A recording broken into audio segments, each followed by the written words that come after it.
Muy buenas tardes a todas aquellas personas que quieran compartir conmigo este video, simplemente esta manera de expresar mis opiniones con respecto a los grandes problemas, en este caso particular del país, de nuestro país, Colombia. Hemos asistido en los últimos días y en las últimas semanas a una especie de escándalo verdaderamente alarmante que guarda relación con la corrupción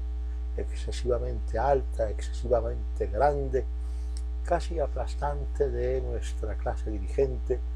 especialmente las clases dirigentes que tienen representación en el Congreso de la República y ahora de las clases dirigentes que de alguna manera actúan a través del poder jurisdiccional, concretamente en la Corte Suprema de Justicia. Hay un verdadero revuelo en medio de la tristeza y la profunda conmoción que ocasiona el hecho de saber que dos magistrados de la Corte Suprema de Justicia, que además tuvieron el honor de haber sido designados en su momento como presidentes de la alta corporación, prácticamente vendieron sus fallos, vendieron sus decisiones por sumas de dinero que, independientemente de la cuantía, terminan siendo una afrenta, una bofetada a la opinión pública y a la justicia colombiana. Pero detrás de todo esto lo que surge es una inquietud. ¿Qué podemos hacer para purificar las costumbres y sobre todo para que la ética vuelva a presidir la vida política del país, especialmente en sectores tan profundamente cuestionados como la justicia ahora, pero tradicionalmente como el Congreso, en donde pareciera ser que los magistrados y los congresistas estuviesen más interesados en los pingües beneficios que obtendrían o obtendrán como consecuencia de su trabajo, para nada desinteresado en favor de las clases más necesitadas de Colombia, con el propósito de reformar tanto el Congreso de la República, el origen de la representación popular del Congreso y, por otra parte, cómo podemos modificar la estructura de la justicia en Colombia para evitar no solamente que se vuelvan a repetir estos actos de corrupción, sino para que definitivamente termine de una vez por todas esa sensación de impunidad que aqueja a la justicia colombiana y sobre todo esa sensación absoluta de ineficiencia que nos ha aquejado desde hace muchísimos años. Si queremos recordar así muy rápidamente, un poco de manera atropellada, el constitucionalismo colombiano, especialmente en lo que se refiere a la administración de justicia, en lo que se refiere al Congreso de la República y en lo que se refiere a otro régimen que igualmente da muestras de ser un estímulo permanente a la corrupción, que es el de la descentralización administrativa,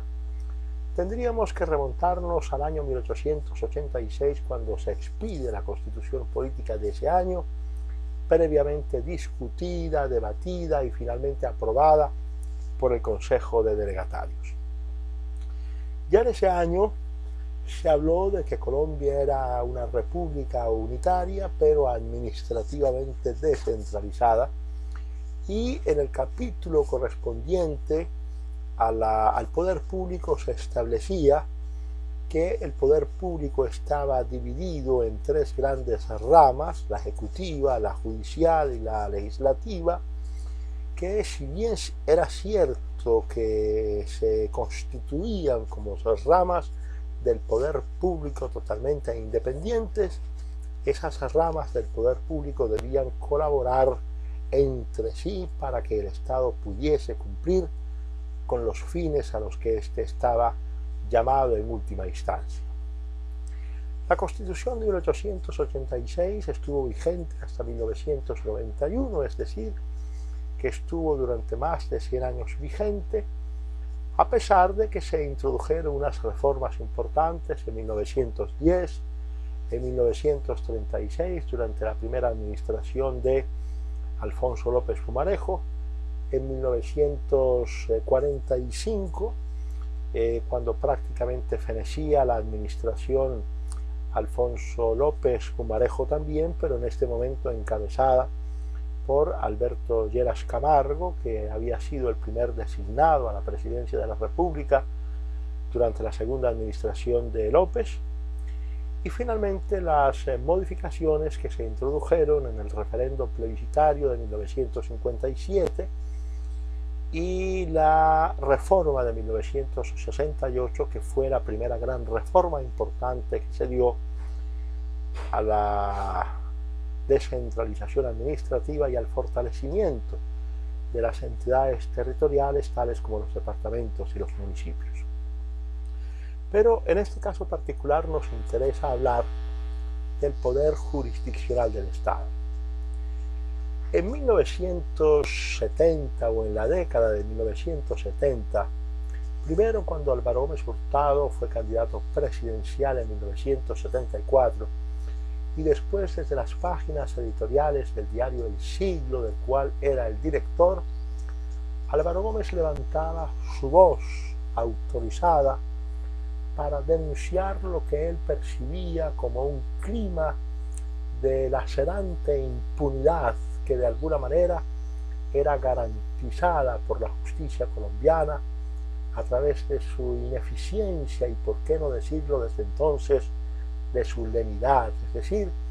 de alguna capacidad de corruptela, alguna capacidad de distorsión que tenían algunos grupos políticos y algunos otros grupos no políticos, pero lo suficientemente poderosos para deformar las decisiones que en un momento determinado adoptaba la justicia colombiana. Esas inquietudes de Álvaro Gómez Hurtado, que había sido candidato presidencial en 1974 por el Partido Conservador Colombiano, fueron recogidas, si se quiere, en parte por la administración de Alfonso López Michelsen, que en 1976, concretamente el 1 de enero, propuso modificar la Constitución Política de Colombia a través de la convocatoria de una pequeña Asamblea Nacional Constituyente que se encargaría exclusivamente de reformar tanto el título de la justicia en Colombia o de la administración de justicia como el referente al fortalecimiento de las entidades territoriales tales como los departamentos y los municipios. La idea de Alfonso López Michelsen era la de presentar un proyecto de acto legislativo al Congreso de la República para que se permitiera, a través de la reforma del artículo 218 de la Constitución, modificar la Carta Fundamental a través de la convocatoria de una pequeña Asamblea Constituyente que solamente por voluntad del constituyente originario tendría competencia para reformar el capítulo referente a la descentralización administrativa encaminada a fortalecer a las entidades territoriales y a reformar el tema de la administración de justicia. La creación de un fiscal general de la República, la creación de un defensor del pueblo, la creación de un Consejo Superior de la Judicatura y la creación de una serie de instituciones que de alguna manera se convertirían en vigilantes de la función jurisdiccional del Estado, era, por así decirlo, el denominador común de esa reforma política que procuraba introducir Alfonso López Michelsen a través de esa convocatoria que él llamó de una pequeña Asamblea Nacional Constituyente. La Asamblea Nacional Constituyente efectivamente fue propuesta mediante la reforma previa del artículo 218 de la Constitución, y ese acto legislativo sufrió sus 8 debates reglamentarios, 4 debates en las plenarias, 4 debates en las correspondientes comisiones y finalmente se convirtió en un acto legislativo mediante el cual se podía reformar la Constitución política a través de la convocatoria de una Asamblea Nacional Constituyente. Sin embargo, la Sala Constitucional de la Corte Suprema de Justicia y la Corte Suprema de Justicia en pleno, a través de una ponencia de la Sala Constitucional, decidieron, modificando sustancialmente la jurisprudencia de la Corte hasta ese momento, que el acto legislativo número 1 de 1977 era inexequible, por cuanto había arrastrado una serie de vicios de procedimiento en el trámite de su aprobación, de tal manera que, declarada inexequible por la Corte Suprema de Justicia, la reforma constitucional de 1977, que permitía la convocatoria de una Asamblea Nacional Constituyente para reformar la justicia, allí se frustró, por decirlo así, ese proyecto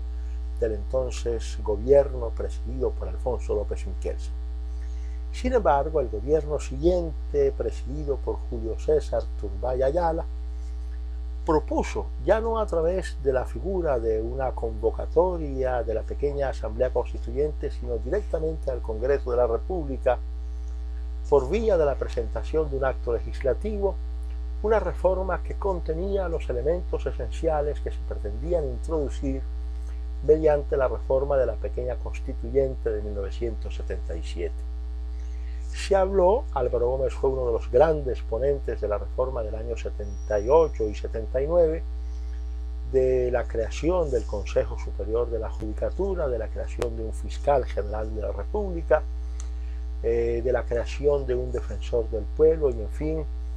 de los mismos mecanismos de los que se habían venido debatiendo o que se habían venido debatiendo a lo largo de muchos años, en donde Colombia consideraba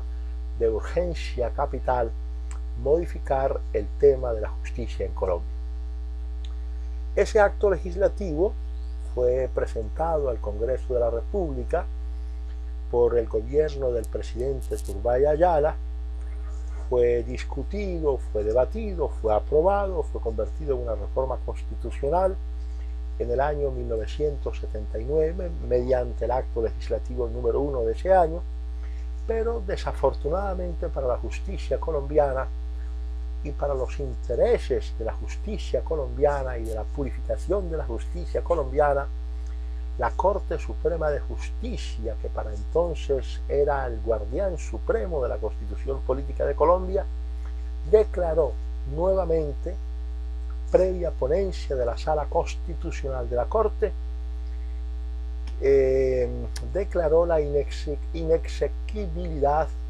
del acto legislativo número 1 de 1979 por considerar en ese entonces que se habían producido una serie de vicios de procedimiento en la formación del acto legislativo número 1 de 1979. De tal manera que hasta allí se frustró una gran aspiración de Colombia, que era la de reformar el poder jurisdiccional del Estado, y que seguramente nos habría evitado muchas de las dolencias y de las calamidades, si así se le puede llamar,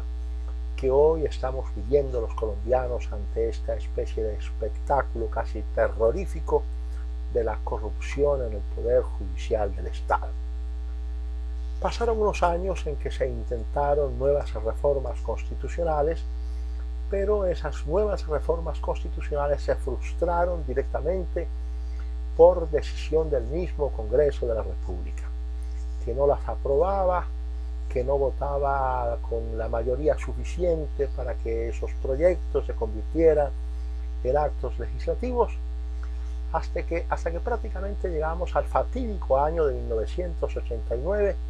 cuando se produce no solamente el asesinato aleve de Luis Carlos Galán Sarmiento, en ese momento el más reconocido dirigente político del país, sino que también fue un año en que los colombianos estuvimos sometidos al terror del narcoterrorismo. Fue cuando para las elecciones de marzo del año 1990, los estudiantes universitarios, especialmente los estudiantes universitarios, propusieron la famosísima séptima papeleta, es decir, una papeleta que se debía introducir en las urnas con el propósito de que el pueblo dijera si quería o no quería que se reformase la Constitución Política de Colombia a través de una Asamblea Nacional Constituyente, pero ya no con competencias limitadas como la constituyente de López Michelsen, propuesta en 1976, sino una Asamblea Constituyente omnímoda, plenipotenciaria, como llamarían los teóricos venezolanos hoy, que tuviera la capacidad, que tuviera la facultad, que tuviera la competencia de reformar el Estado colombiano. Después de una serie de dudas, de una serie de decisiones muchas veces contradictorias, la Corte Suprema de Justicia consideró que los votos obtenidos por la séptima papeleta debían no solamente ser escrutados, sino que debían ser tenidos en cuenta, y por lo tanto los colombianos nos lanzamos a la aventura de convocar y de elegir una Asamblea Nacional Constituyente que estuvo fundamentalmente marcada por tres grandes fuerzas políticas. El Movimiento de Salvación Nacional, presidido por Álvaro Gómez Hurtado, la Alianza Democrática M19, que en aquel momento era presidida por Antonio Navarro Wolf, y el Partido Liberal, dirigido por Horacio Serpa Uribe. Esa coalición de esos tres grandes movimientos o de esos tres grandes partidos políticos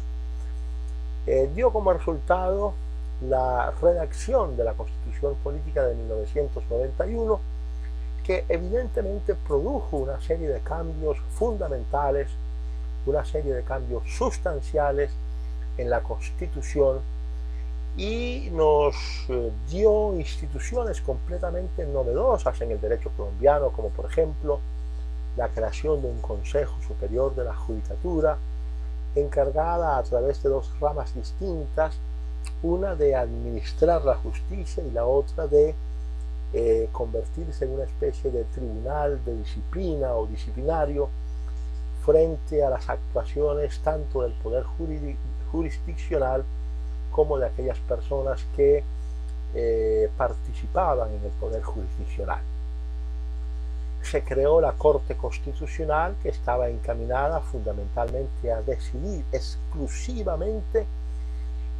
las demandas que por presunta inconstitucionalidad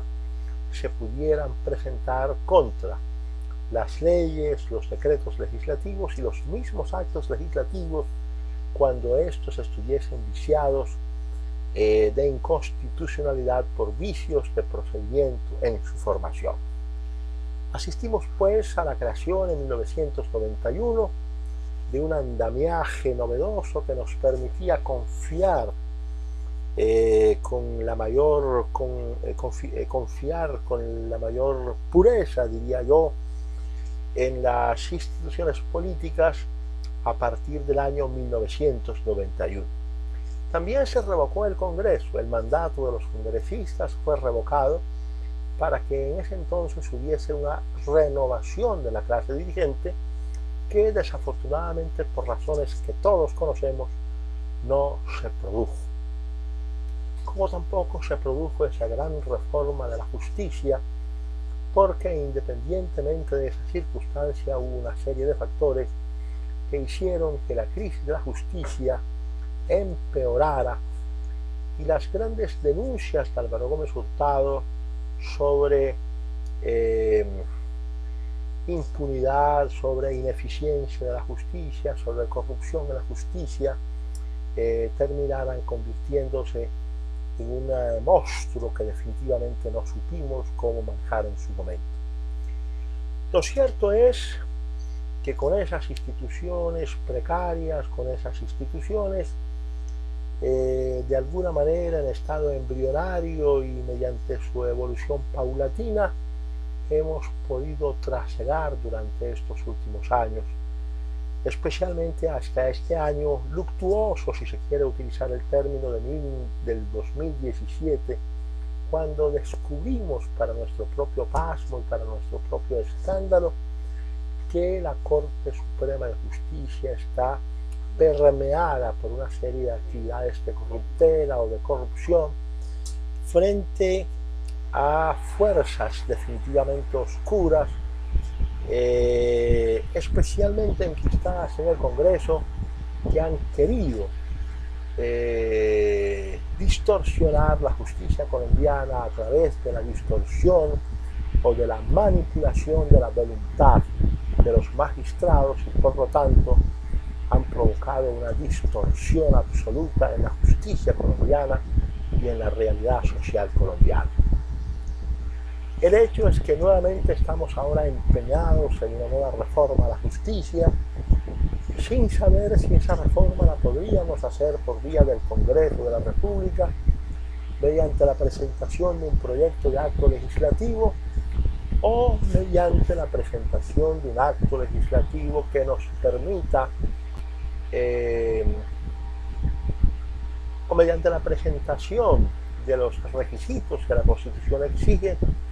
para que se nos permita convocar a una nueva Asamblea Constituyente que se encamine ahora sí a reformar a fondo el sistema judicial colombiano, no solamente para evitar el tema de la corrupción, que de por sí es absolutamente lacerante, aplastante, avasallante, sino fundamentalmente para acabar con el mito de la impunidad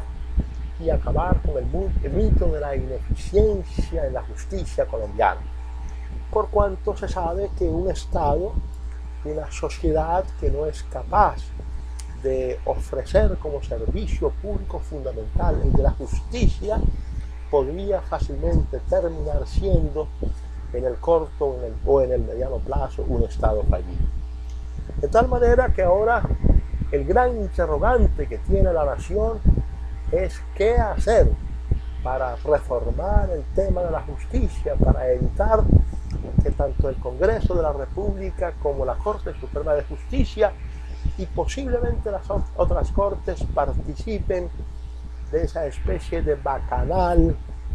en que se ha convertido el manejo del Estado colombiano, porque, y eso no lo podemos negar, un grupo importante de sectores políticos miran el presupuesto del Estado como un botín apetecible, y ese botín apetecible se puede obtener mediante cargos en el Congreso de la República, mediante cargos en el Poder Ejecutivo o mediante cargos en el Poder Jurisdiccional. Se habla de que los aforados no tienen una segunda instancia para poder apelar, y se está hablando de la posibilidad de volver a crear el famoso Tribunal de Aforados. Sin embargo, en una conversación que tuvimos en alguna oportunidad con algunos de los miembros del Congreso de la República, expresamos nuestra opinión en el sentido de que no es necesario la creación de esa especie de galimatías que llaman Tribunal de Aforados,